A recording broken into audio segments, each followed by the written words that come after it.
Okay, we are now recording. Thank you. Thank you and welcome to the Tuesday Las Vegas Meetup Tech for Good. I am Dr. Victoria Boyd and I am your new organizer. I took on this role about a couple of months ago because we did have my first meeting in February, and I took on the role in January. So I'm so excited to help serve the nonprofit community, bringing technology to this community. I've been in the nonprofit sector for many, many years, and I did see that one of the gaps was how nonprofits were using technology. I'd like the people that are here today, we actually had quite a few people sign up, but fortunately, maybe they saw that it's going to be virtual training and recorded that they decided, hey, I'll just watch the replay, and that's okay. So Jason, welcome. Would you introduce who you are, seeing that this is a networking group? Let's find out who you are and what you do and what's your passion, and tell us all about yourself. Okay, well, in a nutshell, my passion is just the Lord put this passion on my heart for children's health, and so that's what I started the nonprofit for. My background is finance and marketing, computers, real estate, that kind of thing. But the Lord brought me into this, so I've been working earnestly at it. You and I met a few years ago, and I mentioned it to you then, if you recall. Well, welcome to the group. And I guess I should have mentioned that I also am president and founder of the Philanthropreneur Foundation, which is also the local partner with TechSoup and NetSquare to bring you the Tech for Good meetup group right here. Next, I'm going to jump over to StanShields, who will actually be also our presenter today. So Stan, go ahead, give yourself a Yahoo! Well, good morning.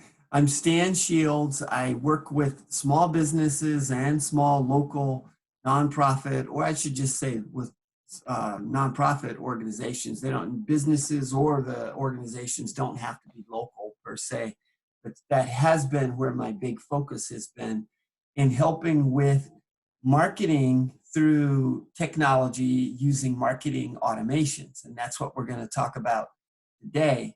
But you know, the big goal for me is helping small businesses use the marketing technology that's out there that many of the online marketers are using, but the small local organizations, one, don't have the resources or the know-how of how to use that technology to market themselves better. So that's what I do, to market themselves better.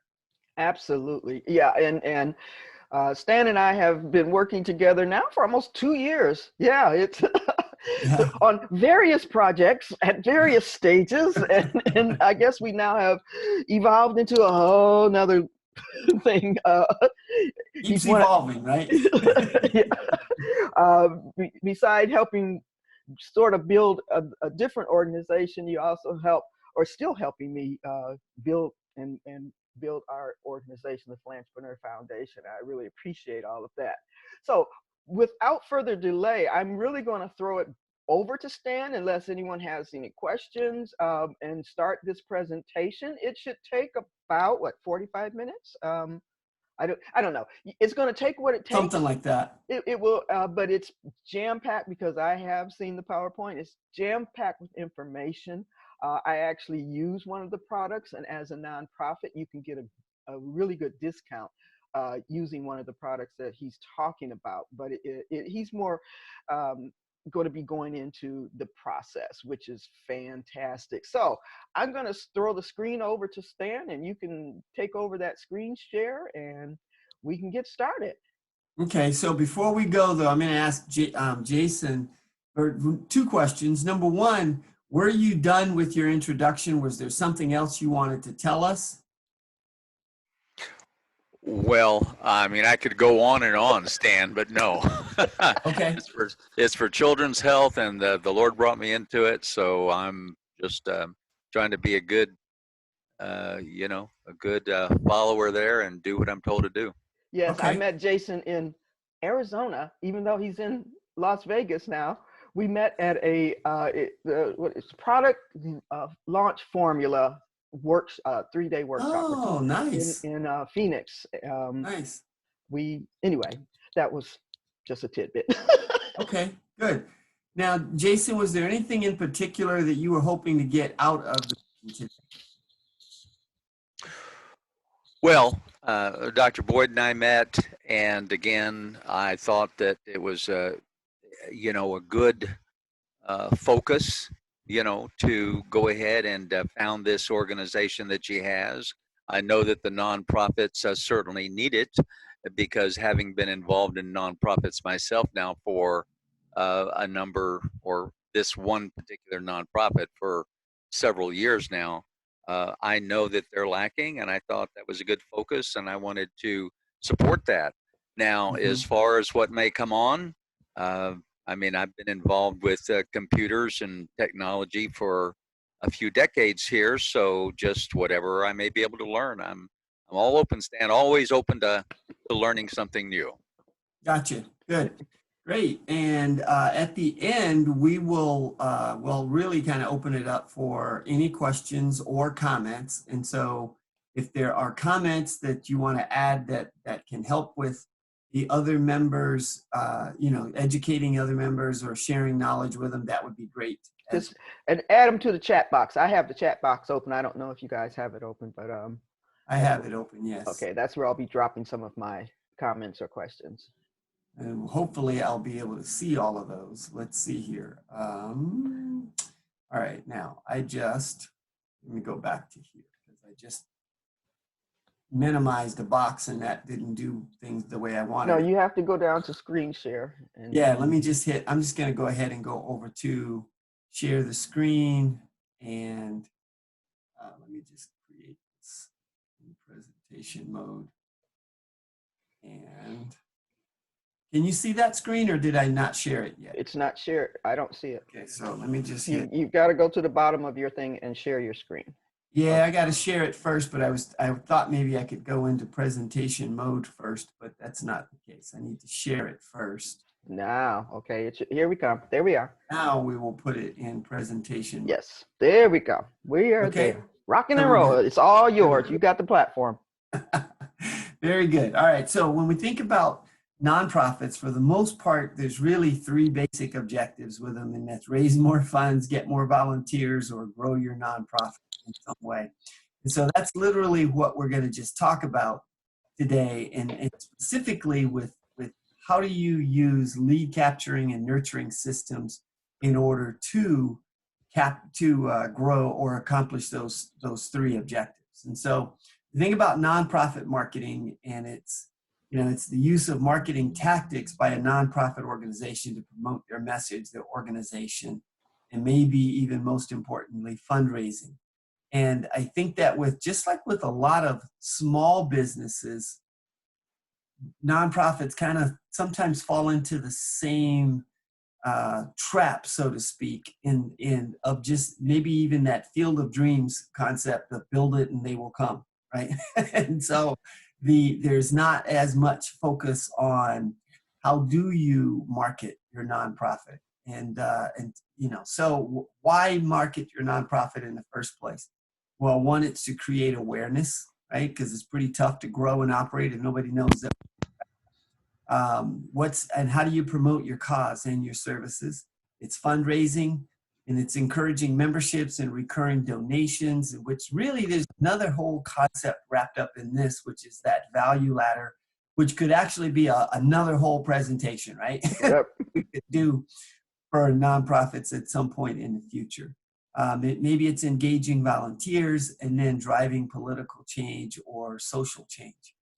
And quite often the types of nonprofit marketing includes things like the traditional fundraising efforts of asking people to donate money and, to some campaign or something like that, or, a consumer charity kind of a thing, which is it's really a partnership that encourages consumers to use their purchasing power. So it's whether it's those cards that you use at a store or something along those lines. And you even have one of those. I think you've got an app or an app or something, right, that people can use. Yes, dynamic pay. Yep. Dynamic I pay, have a right? couple apps actually. I have the one where you text. I have Okay, the SMS texting one and sure. the dynamic pay. Yep. Right. So there's a bunch of those kinds of programs out there so that people literally are still just spending money in places that they would normally spend it anyway, but your nonprofit benefits from it. And then, you know, message focus, right? Which is an attempt to build awareness and to just send specific messages out to people and that will actually help with either political change or affect behavior of some kind. And then the last one is events, right? Where it's a specific event and either the profits or the proceeds from that all come to the charity, or maybe there's a portion of it or something along those lines that will help to uh, raise funds for the organization. So a couple of the challenges are that nonprofits typically have no product or service that directly benefits the donor, and then of course a marketing budget. Budget. What's To that? always be limited, right? So, Yes. and so a couple of tips are, number one, and this is a big tip, and at the end I have a download, a free download that people will be able to actually download and will help with this very first one, and that's understanding your audience.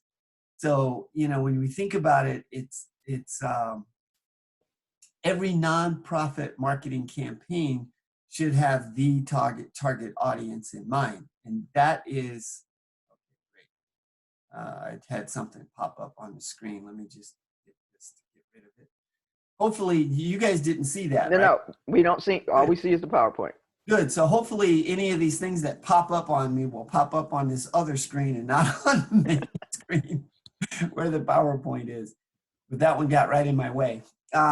Let's see. So understanding the target audience and in effect creating an avatar, client avatar, or you know who is your ideal customer, so to speak, right? And so that's what that one really speaks to. And then having a goal. You know, what are you trying to raise money? Are you trying to raise awareness, encourage more volunteers, or create some kind of a change at all? But what's the goal for your marketing effort? And then how do you make it personal, right? Because people are more likely going to get involved when they feel some kind of an emotional attachment to it. So how do you make it personal to get that emotional attachment? And then this says segment your list, but probably I should have put right there, number one, creating a list. Yes. Many small businesses and I think nonprofits as well don't really understand that concept of creating a list and then segmenting your list so that you send people the information that they're interested in. Because otherwise, if we just always do mass mailings, and maybe we should do a mailing that's segmented so that there are subsets and the specific message goes to the right subset at the right time, then we keep people engaged and we probably get more interaction from them when we can segment the list and send them the best message at the best time. So that's a biggie that I think a lot of organizations miss. And then tips another thing is going to be using current events. So is there a current news story, right? Is there a way to piggyback on whatever this thing is that's going on right now that would benefit your organization? And then to follow up with the donors and volunteers. Just like any business, you don't want to neglect the current customers and only market to the new people. You want to also make sure that the existing volunteers, donors, and others that are involved in your organization, that they're up to date with what's going on, and maybe you can increase their involvement and get them more involved or more even enrolled into what it is that's going on with the organization.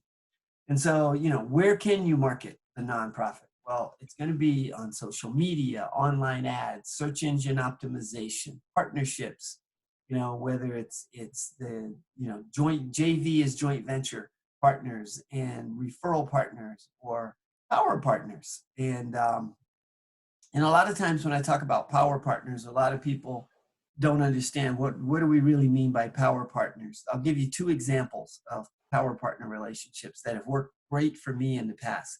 When I owned the martial arts school, from 2002 up through 2016, I created a number of power partner relationships over the years. But the ideal one, the best one, which was fantastic, was I was in almost like a little business cul-de-sac. We had, in a shopping center, but there was a little segment of it that was kind of carved out into like a little circle. And we had my martial arts school, a dance school, what do you call it? Those little Nerf guns, that's what it is, Nerf battlefield. And a language studio for kids. And so we created summer camps. And the summer camp was that the kids would come to me for the first 2 hours, and I would teach them martial arts in that first 2 hours. Then I would take them over to the language studio, and they would actually to the dance studio, and they would actually do dance and theater for 2 hours. And then they would go to the language studio and they would learn Spanish, Spanish was the main one that we taught, but they also offered Chinese and French. But they would learn Spanish, and it was a total immersion course, a Spanish immersion. So they were like literally immersed in Spanish for 2 hours. And then we would end the day with Nerf gun battles. So we had a 15,000 square foot facility where kids would go in and they would shoot Nerf guns at each other for 2 hours straight. So literally by the time their parents picked them up, they were exhausted, right? They would go home and just crash out, right? But it was an 8-hour day for them, 8 hours of camp. So it was a 1-week camp. Now, and then we just marketed that together. And then we figured out how to divvy up the money and everything. But it gave us a way to create a unique experience by us coming together as power partners and pulling this relationship together and putting on this activity. And so that was a very successful one. And I'm involved in one right now where I do the back end marketing for email and text message marketing, and somebody else builds the website or builds a sales funnel. And so and then somebody else helps with creating webinars and putting those pieces together. So we've come together to create those kinds of products or services for specific industries. So I think that there's maybe something to look at there with regard to nonprofits in how can you create some power partners that would help, that would complement what it is that you do, but would help to bring more people into the mix. And if all the partners are marketing and promoting these things, then this is my hand up. Together. I know.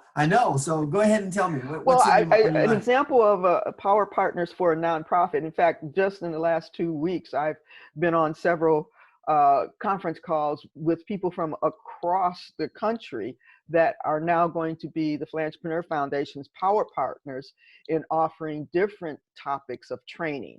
I have one that's specifically for fundraising. I have one that's specifically for executive board of directors or the executive person and their needs and what they need. I have another one that has a huge website of all kinds of training that even sort of goes beyond the nonprofit sector, but we're all coming together. I'm going to be on a podcast, someone else's podcast next week, talking about different nonprofit topics. And these are all people from different parts of the country, and they all are coming on board in terms of supporting what we're doing to launch our virtual conference, which will be late summer, probably September or late August. And they are all going to be not only presenters, but what I call support partners. And so they will be sending it out to all of there. So many nonprofits work in silos. They are afraid to look at partnerships, collaborations. because the money's so tight, they're afraid that they will lose funding if they partner. It's looking at how to make your nonprofit the unique partner, even though you might have several groups together, that you are unique in what you serve, and so they really can't take that message or that what you bring to the table away from you. And so there are ways, and that's a big challenge I see with nonprofits, that whole partnership concept, or Sure. even just the mindset that, oh, we need to do that. Collaboration is like a dirty word. Oops. That's right. Yeah, and I think there's lots of opportunities missed there. So I think that's changing the mindset around that to collaborate more. And that's why, well, even, I don't know if it's going to go now with all this coronavirus. I have a collaboration fundraiser April 10th with a nonprofit. They're my client, but they're a brand new nonprofit. And so together we're going to present this event, so that first one, I can show her how to launch and do an event with a nonprofit. But also because she has a totally different demographic, it's going to introduce what we do to her demographic, and then vice versa. And I think it's going to be exciting if we can pull it off. If it happens, I'm going to leave it on the calendar, because GameWorks might open back up. They closed yesterday. Okay. So we'll see. Okay, I'm sorry. Perfect. And that segues into your events. That's a great segue, right? To the events, right? Because I think events are a huge way to promote for both profit and non, right? Because it does a lot of good things for you to dive into all of that. Yep. Hey, Jason, would you do me a favor and mute your mic? There's occasionally a little bit of noise that comes through from either something shuffling on the desk or something. Is that better? Yeah, that's good. Thanks. Let's see here. So, and then public relations, right? Using your traditional public relations channels. Webinars are another good one, just like we're doing with this webinar. Nonprofits can use webinars and even like up here under social media where I said live broadcasting, whether it's your regular posts or live broadcasting, that kind of falls near the webinar concept as well. But all of it comes back to email and SMS marketing. And I'm going to talk a little bit more about that in just a second here. It's like, why email and SMS? Because all the other systems deliver to your email and your SMS system. And the biggest reason is you own the list and you own the data, because even if you're on social media, you have big lists or big following on social media, Mark Zuckerberg or whoever, Twitter or any of these people, whether it's Facebook, Twitter, Instagram, any of those, they ultimately own the list. They own that channel. And if for some reason they close down your account or something else for any number of crazy reasons, and that happens quite a bit, that you've basically lost it. So you own the list and you own the data. It also allows you to build a deeper relationship with that potential client base. And then automation. The more that you can automate, the easier all of it becomes. And so we're going to talk a little bit about manual versus automated. And so we're going to just talk about why we need an automated system. Number one, so that it gets done. Because one of the biggest challenges are the resources, whether it's human resources or financial resources, of getting things done. It becomes a bigger challenge. If it's automated, then it's going to get done.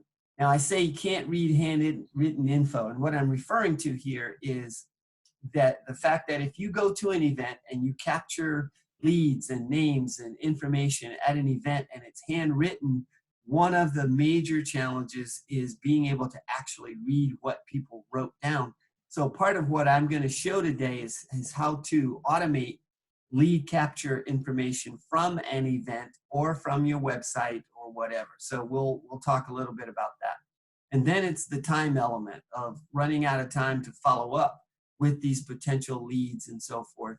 And then I'm going to show you some stats, but most of the time there's no additional follow-up after the first contact. And why do I say that? It's because Some of the stats are that 48% of salespeople never follow up with a prospect. Now, some people in nonprofit might look at this and say, yeah, but I'm not a salesperson. Yeah, you are. If you are running a nonprofit, if you're running a small business, you know, regardless of what title you've given yourself, you are in sales. You have to somehow get your message out to people and somehow enroll people in your organization. And so therefore you are a salesperson, you are involved in the sales process, regardless of what your role or your title or any of that might be. But 48% never follow up, 25% only follows up twice, 12% only 3 times, and then 10% might make more than 3 contacts. But what all of this tells us also is that when we look at what happens with initial follow-up, so 2% of people buy on the first contact. And that's an important number to keep in mind, because I think quite often we do an event or we have, you know, a mailing or we have some contact with our prospect, and we feel like everybody should get it the first time. They should be as passionate as we are that first time when they first see us, right?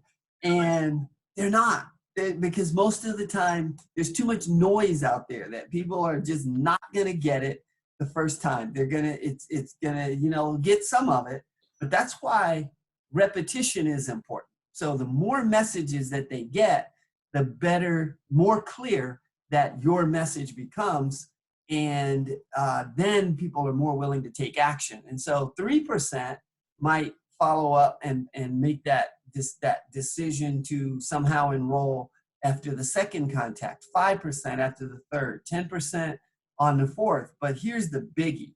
The biggie is that 80% of people make their buying decision on somewhere between that 5th and that 20th touch. So how do you get more touches then? How do you consistently deliver a message and give people an opportunity to get involved with your organization? Because if you need 5 touches or more, then you have to have a systematic way of doing that, right? And so it becomes critical, not just a nice to have, but it literally becomes critical to have those. And another stat for you here is that, you know, companies, and I should have organizations there, that nurture leads make 50% more sales at a cost 33% less than those non-nurtured leads. And so if you've heard the old saying that it's easier, it's less expensive to get a sale or an engagement or enrollment from existing contacts, existing people, than it is to go find brand new ones, because it's a process. You have to nurture people along through the process. So our friends at Microsoft created this great chart that I just love, because it actually kind of breaks it down a little bit, and it shows you at the first contact, 50% of salespeople have given up. So if you follow up beyond the first, you're doing better than 50% of them right off the bat. And that's in line with that 48% number that we saw before. 65% of salespeople have given up after the second contact. 79% have given up after the third, right? At the fourth, 89% of the people have given up, but now it's an opportunity to harvest the low-hanging fruit, right? Because now if you're still following up, you're the one that's now becoming known in people's minds. And then, you know, after the fifth contact, the person, your contact's now just starting to know who you are, and there's becoming some relevance is starting to develop. And then the sixth, you're slowly nurturing them along so that they get to know you better. Excuse me. And what we know is that people buy from those that they know, like, and trust. So that's what we're really trying to do here, is build that know, like, and trust factor. And so on the seventh contact, we're now getting to the top of mind awareness. Number 8, at the 8th contact, you're probably the only person to make contact this many times with them in the first place. And then at the 9th, now when your person is ready to act, when you're ready to take charge and do something, you're the one that's top of mind, that they're saying, okay, maybe this is the one that I want to go with. And those other contacts, you just figure out a way to, how do you continue to nurture them along, for as long as you need to. And it's not even I'm only going to do it, 10 times, 15 times, 20 times. You just continue to nurture them along. And so some people, it'll take years sometimes before they actually will take action, but we keep nurturing them along. So now you're saying, okay, I get it. How do I follow up? I don't have time to make phone calls all day.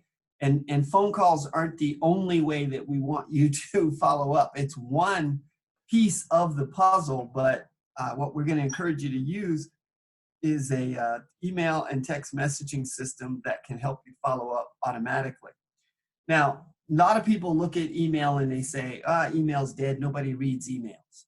Well, according to the latest stats, email is still your highest return on investment. For every dollar that you spend on email marketing, you can expect and I've heard stats everywhere from $38 to $44, right, of return. But either way, if it's $38, you're still getting a 3,800% return on that dollar that you spend on email marketing. So the email marketing still gives you the highest value of return.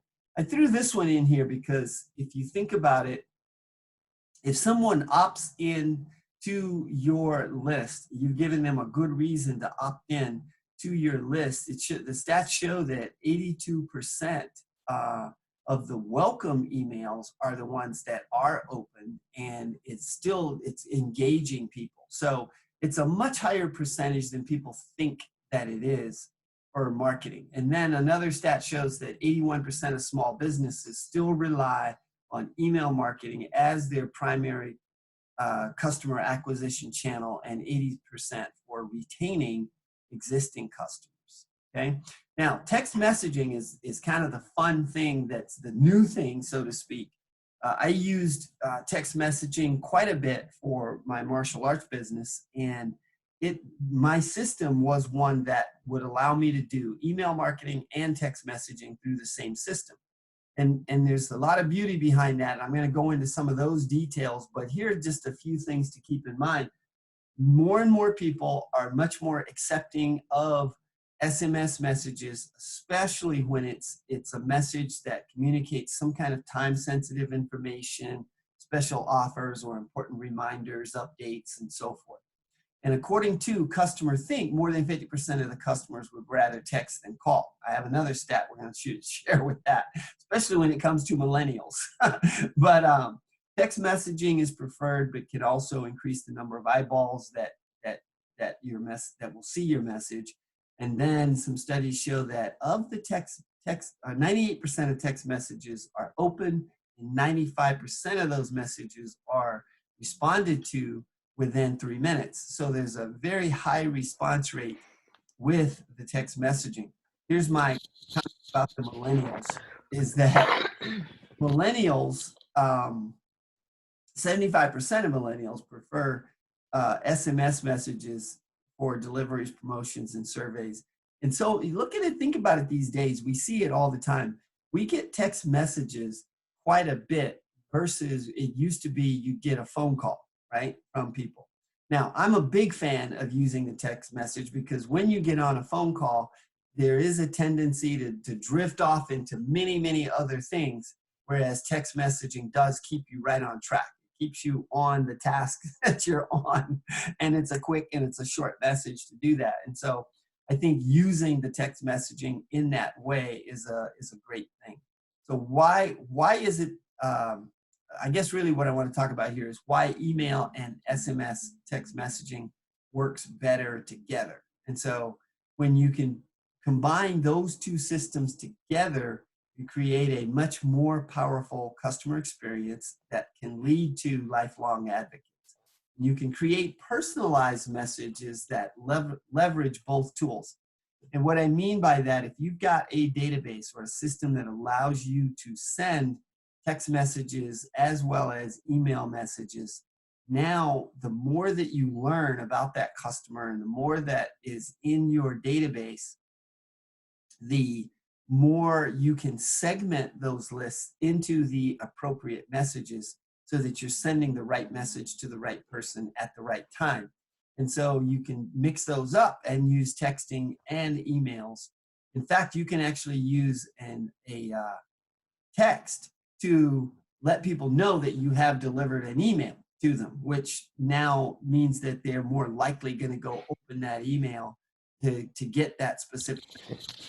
Like me, I have I've got probably about 6 or 7 different emails for different activities that I'm involved in, and sometimes it's a little chaotic to try and keep up with all of those. So so anyway, the texting can help with making sure that people see the most important emails that are there. When we think about it, the emails can deliver a lot more details, specifics, may include graphics, videos, and so forth, as your texting is going to be short to the point reminders, single item messages, information updates, and so forth. Let's see here. So what are 5 reasons to combine email and text messaging? One, it's effective at getting your messages read. Mostly everybody has a smartphone. Now, I changed that to mostly because at first I said everybody owns a smartphone. And I was in a presentation the other day, and this little old lady pulled out her flip phone. And I said, okay, maybe not everybody has a smartphone, but most people have smartphones these days. I was actually surprised that flip phone even still worked. But SMS is permission based, and then you can use SMS to remind them of emails that you've sent. I said that earlier, as well as SMS is always on, and the person is almost always logged in. Again, almost always logged in, right? So what I'm going to do is just share a kind of a sample of how can you capture people's information to start building the list in the first place. Now, this is, for instance, this can be something that can be used at a local event.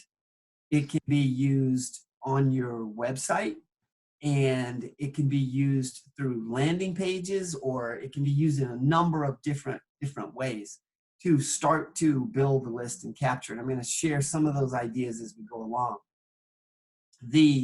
But the basic starting place is to create a form in your email marketing system. Now, this can be used, the basic concept here can be used in almost any email marketing system. So, and there are tons of them out there, and lots of people will use MailChimp because it's free for a little while there. But MailChimp's also going to be limited in terms of what it is that you can do with it and so forth. But if you're already using something, you can plug in a lot of these basic concepts to what we're talking about here. Creating the form, now in the very top up here, I've got it. This is an email training test list. And if somebody actually typed in their information into this using the links I'm going to show you on the next page, you'll get a sample of the follow-up emails and with some guidance in them and so forth. And there's about 3 emails that are in this sample. But this gives you a basic idea of what a basic form can look like. Now, there's a couple of things to know. The more fields, the more information you ask for. So if you ask for full name and email, if you ask for email alone, you're likely to get more subscribers because they're just giving you an email address. If you ask for full name and email, then you probably will get maybe fewer subscribers, but better quality subscribers. If you ask for full name, email, and a phone number, once again, it might be fewer subscribers, but possibly higher quality subscribers because they're very interested in what it is that you have and they're willing to give you that information. And then I put a checkbox down here that's, please call me. And this could be for a free consultation. It could be for free information. It could be for, a free visit or whatever. I mean, it's, what is it that you can offer them that maybe gets them to want to hear from you right away. And so, but all of it starts with a form. And this form, basically, you've got a title up top, and that could be whatever it is your organization is, or whatever it is that you're giving away. or that you somehow, however you're trying to introduce people to your organization. And then the next space is for detail. You can just type in additional information or leave that blank. Don't put anything there. You can take that field out altogether. Let's see here. So now, how do people get to this form? Once again, it can be on your website, it could be on a landing page, or you can give them a direct link. Now, when it comes to links, you have a raw link that will lead right to the form. Now, with the system I use, the raw link is really not all that bad. It's not as long as some links are. If you look at some links in some email systems, that link will be really long, and it'll be very difficult to kind of read it or type it in or manage it or any of that. But you can also use a link shortening tool like Bitly for that matter. You can use Bitly, or Google has one, and TinyURL has one. There's just a ton of those that are out there. Bitly is just my favorite because I've been using it for almost, I don't know, 20 years, I think. So Bitly is one of my favorites. My absolute favorite is something called Pretty Links. I use Pretty Links. If you have a WordPress website, then Pretty Links is a plugin. There's a free version and a paid version that you can download that and link it to your website, put it in your website, and then it allows you to brand your links. So you can always brand your links with your website name. And then, of course, you can use a QR code. Now, QR codes, they were popular at one point, then they kind of went away for a little bit, and now they're showing up again in huge numbers. And I think that's because a couple of things. Apple made their camera on the phones are QR code readers. So literally, if you have an iPhone, all you have to do is open your camera and point it at the code. And in fact, if you have a iPhone, then open it up and test it. You can point it right at the screen, and it should pull that. Look at that what's that thing called? That QR code, right? And open up a link. You'll see a little link pop up at the top of your screen. You just press it, and it'll take you right to that form that you can actually fill out. The Android systems, I believe 8.0 and higher in Android systems, now has that same functionality that you should be able to just open your camera and point it, and it should open it. Now, yes, it does. Oh, does it? Oh, yes, cool. I just did it. Yep. Thank you for testing that for me. There it is. Yep. Excellent.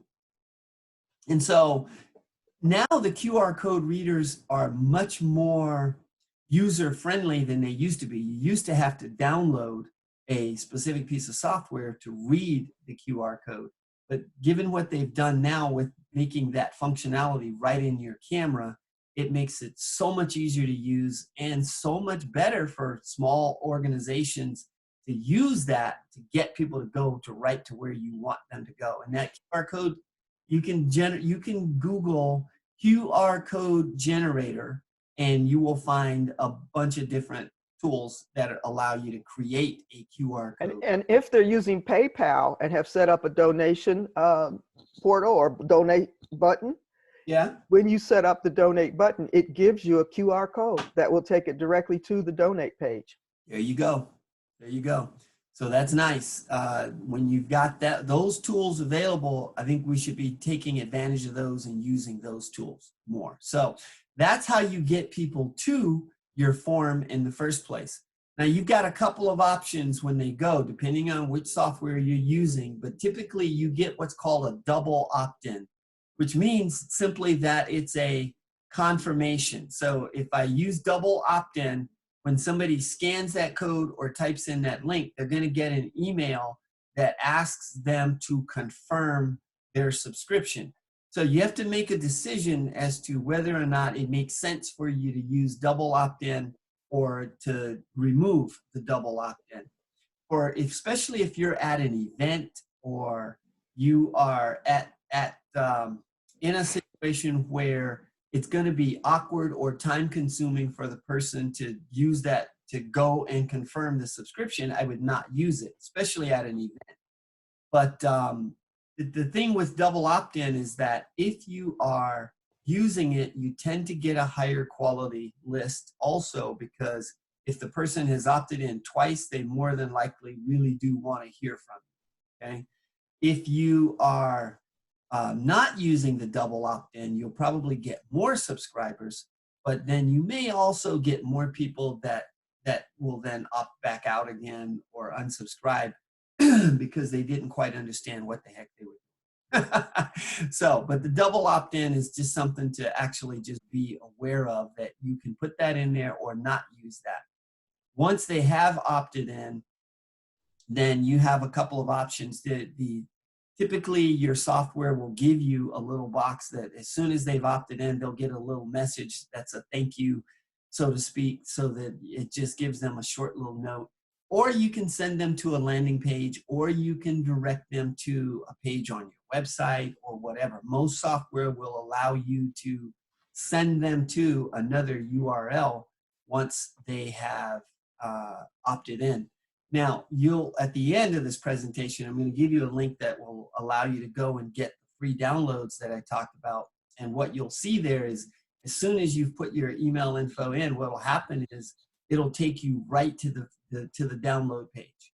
And as well as you'll get an email that says, you know, a message that's saying, here's where you can go to download. Okay. What else with this? Here's a sample of the email that, in fact, that whole technology sample or that email training that I talked about early on. The first email is one that I want to send them something that welcomes them, introduces yourself and your business, sets the stage for what else is to come, what other emails are they going to get, tell them what to expect tomorrow or in whenever the next email is that's going to come to them. And you can link to other pages on your website or your landing pages or sales funnels, any of those kinds of things. But that first email just really is an introduction and kind of sets the tone, okay, for them. And so there's a couple of samples of those that's in that email training in that very first form that I showed you way back. The ideal scenario is you use something called a soap opera sequence. And that is that the first day they get the email that sets the stage, and then the second day they get an email that is kind of starts with high drama, gives your backstory, what's the wall that you hit, why are you doing what it is that you're doing. The third day gives kind of the epiphany, the big aha, the big moment of clarity for you in doing what it is that you're doing, and what's the one thing you did to get beyond all of that. What's the one thing what's the one purpose? What's driving you behind it? Day 4 gives the hidden benefits behind joining your organization and doing whatever it is that you would like for them to do. And then day 5 is creating some sense of urgency to get them to take action right now. And so that's called the soap opera sequence. And then you would have other emails that would follow up. This says day 1 through 5. It doesn't necessarily have to be one day after the other. It could be a couple of days in between. It could be, 2, 3, 4 days in between. I would recommend in the very beginning that it's more frequent is better. And then after those first 5, you kind of spread them out maybe a little bit. Okay. But this is the soap opera sequence, and you can learn more about all of that. I'll give you a link a little bit later on. Now, this is just a kind of a sample that I thought I would maybe just try and talk to a little bit. But up here, this is kind of a graphic illustration of what this whole sequence looks like. What does an automation look like, and really how does it work? This is a trigger. Up top, I can have multiple triggers. It could be that the person subscribed to the list in the first place, or it could be that I tagged them with a certain phrase. If I tag them with a certain phrase, it may start this email sequence, and then they get the first email. Once they get the first email, I have a trigger in here that says wait for 2 days, or wait for 1 day, or wait for 1 week, whatever it is. And then it checks to see, did they read that email? Did they open a link in that email?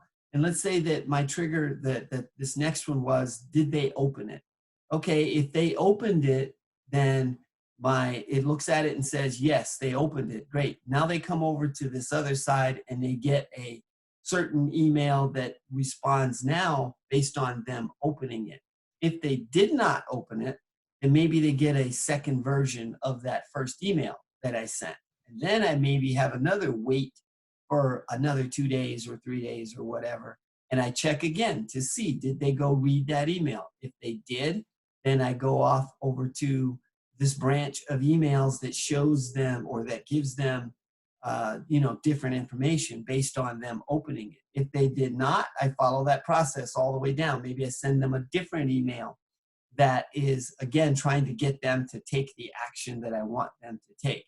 But I can tailor my responses based on their action. Did they open it? Did they click a link? Did they go to my website?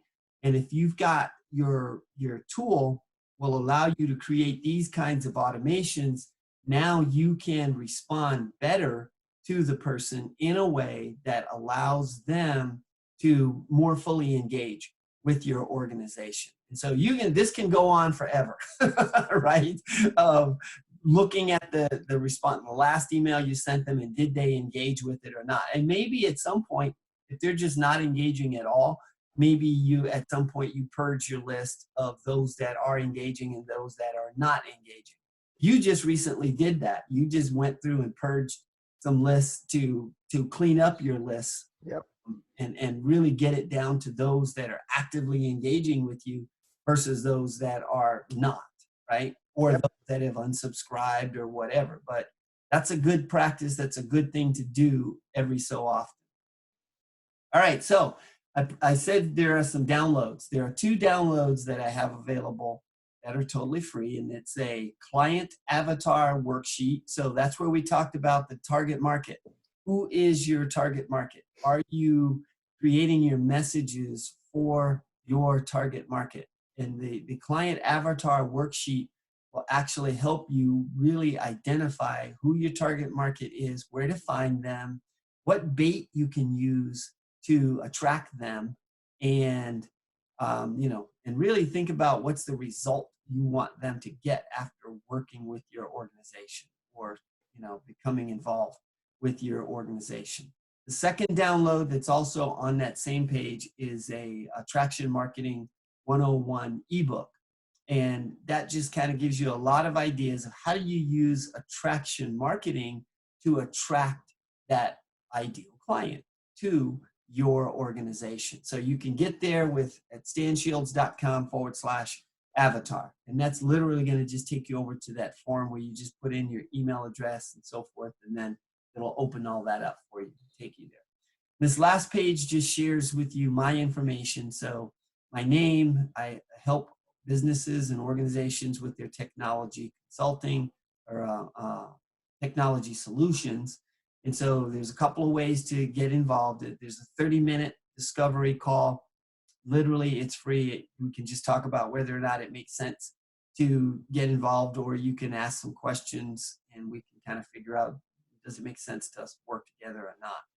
Then ActiveCampaign is the software that I use. It's the tool that I use for the email and text message marketing. And it allows me to do a lot of the things that I just talked about, actually everything that I just talked about in this presentation.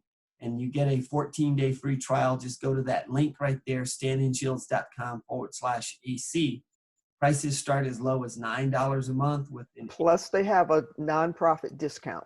I was about to say that. And so, all right. I always want to get it in there. Yeah. And what you told me is that they do have a nonprofit discount, which is going to actually lower that number even more. So it's less expensive to actually get involved if you are a nonprofit. And that link is an affiliate link, which means that I earn a commission on that if you go to it, but it's at no additional cost to you. So, it doesn't change your price one way or the other. Now, if you do use my link, and then I will also give you a free 1-hour consultation with that ActiveCampaign free trial. And then I'll walk you through or talk with you about how to maybe do certain features or functions or, a strategy with regard to setting it up and things like tagging and creating your lists. There's a lot of different things that I can help you with it, but I'll be happy to give you a free 1-hour consultation when you when you activate a free trial. And then some of what I talked about here with regard to the soap opera sequence, and there's another one called the Daily Seinfeld series, which is an ongoing sequence of emails that you do over a long period of time. I've seen some people that have email campaigns or sequences scheduled out for the whole year, right? And in the martial arts business, we had up to 75 emails that were pre-plugged in that was delivering content and information to people on an ongoing basis. So once somebody subscribed to our list, they would then get parenting tips, information about activities, just more and more information about martial arts and all that kind of stuff.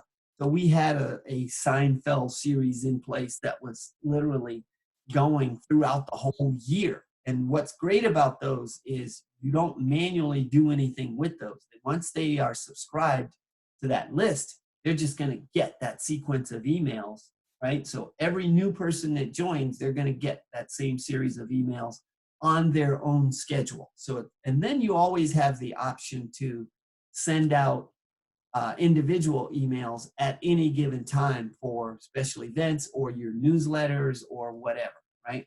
So you've got all of that. But the .com Secrets book will actually tell you a lot more about those sequences, as well as using funnels and that kind of thing to help to grow your organization and so forth. So, all right, so that's my last slide with it. Do you have any questions, comments, or does Jason have any questions or comments? Okay, so I guess you can close your screen. We can go back to, just know that this is, all of these links are very valuable. You need to, and this will be replayed because I recorded it. So if they watch it to the end, will there be a sheet where they can just get your links if they want to download just a single sheet? Because I can post that in our meetup group. I'll make a copy of this last page if you like. Yeah, that would be perfect. And then I'll explain what it is. Yeah. Because the information was wonderful. I'm not going to expand and make this meeting go for longer than it needs to. I know, because I don't have questions because I've been working with you for several months now and pretty much knew what you were talking about. Yeah. Do I have it put together? No. You're getting there. I'm getting there. I'm just having what I'm having a problem with. My link is still not working for my landing page and putting the people into Active Campaign. There's something, the API or something is I messed up or something. So it's a technical thing I have to view, but I have built out or have a workflow, which you didn't, the word you didn't use, but I'm going through a workflow. And that's important, even in the nonprofit sector. You still need a workflow because you have to know what it is you're trying to accomplish. And nonprofits, you could, because you have a couple different target audiences, and I'm glad that they can look at, because you have, what is your service? What is the cause you're supporting? And that's one set of avatars. And then your donors are a completely different avatar. So they'll have to create a couple of them. So if there's no question, I want to thank you so much, Stan, for giving this presentation. It has been very valuable, as always. And I will be posting this and putting this up on the Tech for Good. Actually, I'll even be putting it in the Philanthropreneur Foundation page on Facebook and the Tech for Good page on Facebook. So people can see it and have access to all of this fantastic information. So if I'm going to turn off the recording at this point, I have to get up close and because